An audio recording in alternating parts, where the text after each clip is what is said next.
भूमाफिया से परेशान आकर पीड़िता परिवार के साथ बैठी तिकोनिया पार्क में भूख हड़ताल पर बैठने का सिर्फ पीड़ित का एक ही आरोप है कि जनपद मैनपुरी के थाना दन्नाहार क्षेत्र की ग्राम पंचायत जवापुर की तहसील मैनपुरी के नंगला हिम्मत की रहने वाली रचना देवी पत्नी नेम सिंह ने कलेक्टर पहुंचकर तिकोनिया पार्क में भूख हड़ताल पर अपने परिवार के साथ बैठी। आपको बताते चले, इससे पहले भूख हड़ताल पर बैठ चुके अधिकारियों ने आश्वासन देकर उसे उठा दिया। पीड़ित का आरोप है कि राजस्व विभाग के अधिकारी कब्जा मुक्त कराने के लिए पहुंचे, लेकिन वो ग्राम समाज की जमीन पर कब्जा करा रहे थे, लेकिन उनके पैतृक बेनामी की जमीन पर कब्जा नहीं करा रहे थे, इसलिए वो तिकोनिया पार्क में भूख हड़ताल पर बैठी है। पीड़ित ने आरोप लगाया कि वो 500 प्रार्थना पत्र के करीब अधिकारियों को दे चुका है। भूमाफियाओं के नाम शिवराज यादव, संजू यादव, मंजू यादव, संजय यादव, राजीव यादव व उनके गाँव के ही निवासी हैं। ये 6 बीघा ग्राम समाज की जमीन जो है, जबकि इनकी किसी प्रकार की वहाँ जमीन नहीं है। क्या कुछ कहता है नजर आ रहा है पिता का पाठ में सिंह। अच्छी रिपोर्ट। मैनपुरी में भूमाफियाओं के हौसले बुलंद होते जा रहे हैं।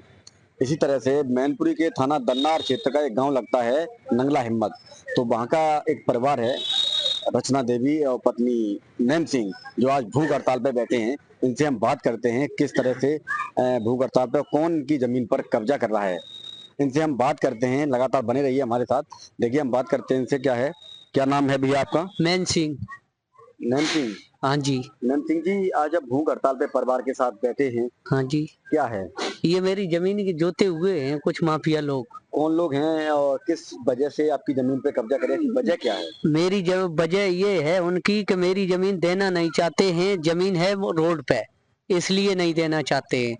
और 2015 में उन्होंने रठेरा वालों को बेच दी थी, और 2000 रठेरा वालों ने 2021 में मुझे बेच दी गई थी।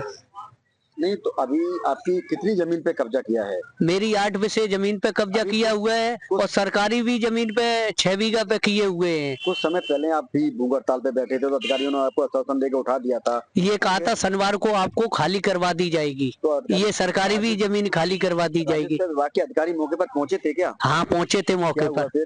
मौके पे मुझे साइन जबरदस्ती करवाया जा रहे थे, सरकारी जमीन में कब्जा दिलवाया जा रहा था। जहाँ बेनामा की जमीन उस पर कब्जा नहीं करवा रहे? उस पे नहीं दिलवा रहे थे कब्जा। वजह क्या रही है? ऐसी वजह ये रही है कि सड़क की वजह से नहीं दिलवा रहे थे, कुछ प्रेशर आया अधिकारियों पे, उसकी वजह से नहीं दिलवाया गया। क्या लगता है प्रेशर क्यों आया है? प्रेशर इसलिए आया है कि उनकी कार्यकर्ता लोग जो है मदद करते हैं।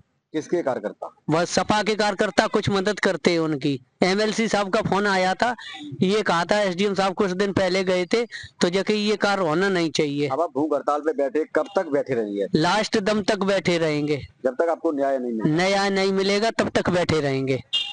तो देखिए, पीड़ित परिवार का कहना है कि वो लगातार भूख हड़ताल पर बैठे रहेंगे जब तक उनकी जमीन पर कब्जा नहीं कराया जाएगा। मोहित कुमार के साथ इंडियन समाचार, मैनपुरी।